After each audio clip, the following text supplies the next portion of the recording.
वेक्टरच्या या लेक्चरमध्ये आपण आता सेक्शन फॉर्म्युला पाहणार आहे. त्यातला पहिला फॉर्म्युला आहे for the internal division, section formula for internal division. आता इथे if A bar and B bar are any two points in space, A आणि बी हे दोन पॉईंट्स आहेत ज्यांचे पोझिशन वेक्टर ए बार आणि बी बार आहेत आणि हे दोन्ही पॉईंट आहेत in space. And point P whose position vector is r bar is a point on segment AB. P हा जो आहे हा या सेगमेंट AB वरचा पॉइंट आहे. such that it divides segment AB internally in the ratio ms/n. या रेशोमध्ये तो divide करतो. देन r bar म्हणजे position vector of point P is mb bar plus na bar upon m plus n.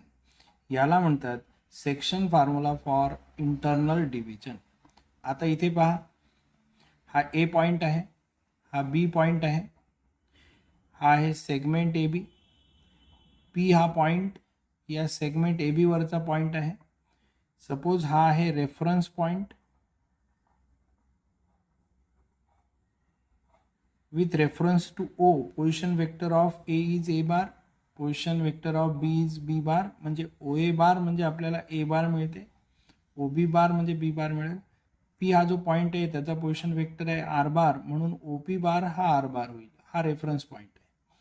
आता इथे हा जो आहे formula, section formula for internal division, हे आपल्याला इथे प्रूव्ह करायचं आहे.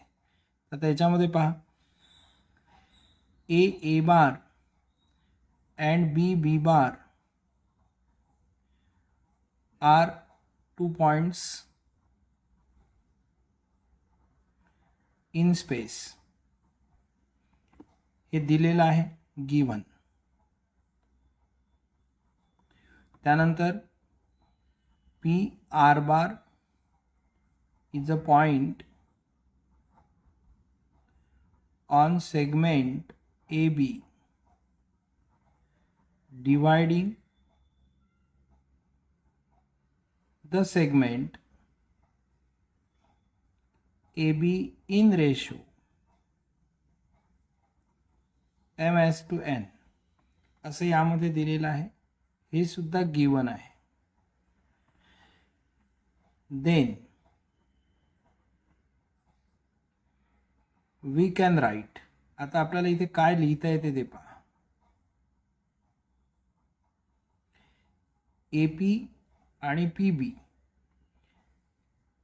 हे जर वेक्टर आपण ह्या डायरेक्शनमध्ये असे कन्सिडर केले, पी हा पॉईंट ए बीला ms/n या रेशोमध्ये डिवाइड करतो, म्हणून इथे आपल्याला लिहिता येईल AP upon PB is equal to m/n असं लिहिता येईल.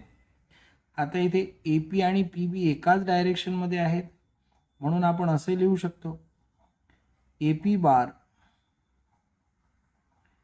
इथे PB bar is equal to m/n. हे असं का लिहिलं आपण वेक्टरमध्ये? सिन्स A-P-B असे कोलिनियर पॉईंट्स आहेत, ह्या ऑर्डरमध्ये आहेत, म्हणून ए पासून पी पर्यंत वेक्टर आणि पी पासून बी पर्यंतचा वेक्टर एकाच डायरेक्शनमध्ये आहेत, म्हणून आपल्याला हे वेक्टर नोटेशनमध्ये लिहिता येईल. आता इथे AP बार म्हणजे आर बार पीचा position vector minus A bar असं लिहिता येईल. PB बार मीन्स इथे बी बार मायनस आर बार असं लिहिता येईल. इथे राईट साईडला आहे m/n. Since AP bar is equal to position vector of P minus position vector of A. पीचा पोझिशन वेक्टर आहे आर बार, एचा पोझिशन वेक्टर आहे ए बार, म्हणून R bar minus A bar. And PB bar मिळेल position vector of B minus position vector of P, म्हणजे इथे मिळेल B bar minus R bar, म्हणून आपण इथे या पद्धतीने लिहिलं. आता क्रॉस मल्टिप्लिकेशन करा, N into R bar minus N into A bar, इथे M into B bar minus M into R bar असं मिळेल. आता मायनस एन बार हा लेफ्ट साईडला आणू आपण आणि हा जो वेक्टर आहे तो राईट साईडला नेऊ. इथे मिळेल, सॉरी इथे एम एम आर बार. आता याला लेफ्ट साईडला आणू, तो मिळेल M R bar plus N R bar. Right साईडला M B bar plus N A bar असं मिळेल. आता इथे यामधून आर बार कॉमन घ्या, एम प्लस एन, ते M B bar plus N A bar असं मिळेल.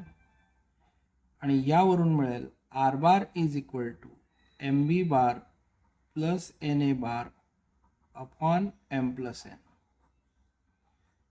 असं आपल्याला मिळेल. This is section formula.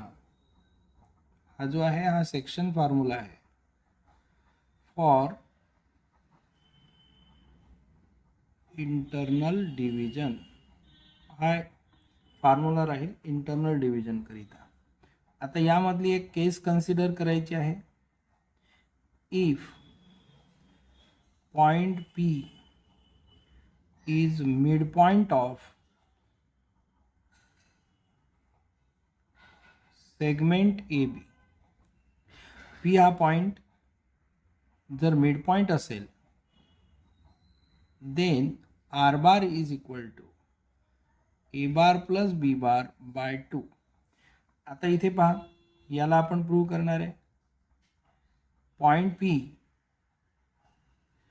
Is mid point of segment AB. Therefore, point P divides segment AB in ratio 1:1 या रेशोमध्ये divide करेल. Therefore, by section formula R bar is equal to 1 B bar plus 1 A bar upon 1 plus 1 म्हणजे R bar is equal to A bar plus B bar upon 2. हा जो आहे हा आहे mid point formula. आता आपण एक दुसरी केस यामध्ये कन्सिडर करणार आहे.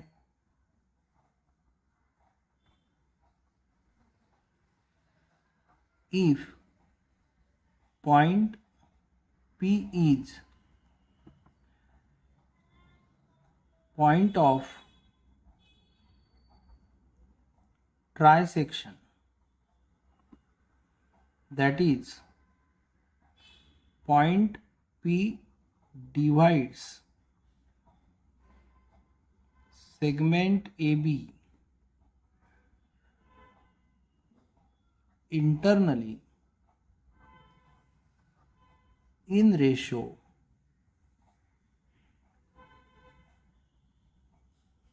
2:1 or 1:2. एकतर या रेशोमध्ये डिवाइड करेल किंवा या रेशोमध्ये डिवाइड करेल. आता यामध्ये आपण जर असं कन्सिडर केलं, point P divides segment AB in ratio 2:1 असं जर आपण घेतलं, then R bar is equal to, आता इथे याला इक्वलंट आहे m:n, म्हणून इथे राहील M B bar plus N A bar upon M plus N.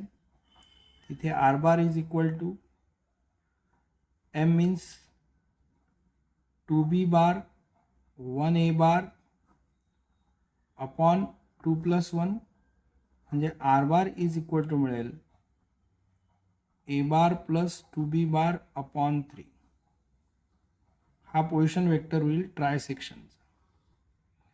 आता इथे दुसरं जर आपण कन्सिडर केलं point P, divide segment A be in ratio 1:2, then R bar is equal to MB bar plus NA bar upon M plus N. R bar is equal to 1B bar plus 2A bar upon 1 plus 2. म्हणजे R bar is equal to 2A bar plus B bar upon 3. हा जो आहे हा सुद्धा try सेक्शनचा position vector होईल. या पद्धतीने आपल्याला इथे रिझल्ट्स मिळतील.